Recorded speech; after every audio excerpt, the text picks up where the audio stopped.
ভাসমান জনগোষ্ঠী আমাদের নগর পরিকল্পনা আমাদের ইতিহাস ঐতিহ্য তাৎপর্য এবং সভ্যতাগত পরিচয় অক্ষুণ্ণ রাখা হবে।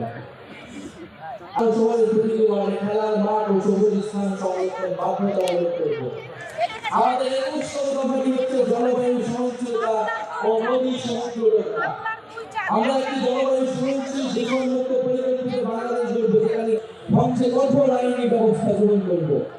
উপকূলীয় অঞ্চলে জলবায়ু দুর্যোগ, লবণাক্ততা ও সমুদ্র পৃষ্ঠের উচ্চতা বৃদ্ধির ঝুঁকি থাকা মানুষের জন্য আমরা নিরাপদ বাসস্থান ও অবকাঠামো নির্মাণ করব।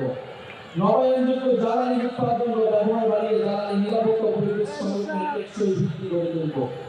বঙ্গোপসাগরে আমাদের নিশ্চিত করব। আমাদের 22তম দফা প্রবাসী বাংলাদেশের মর্যাদা ও অধিকার এবং বিদেশে বাংলাদেশের দূর। আমরা প্রবাসী শ্রমিকদের স্বাস্থ্য সেবা ও সার্বিক কল্যাণ নিশ্চিত কাজ করব। কোন প্রবাসী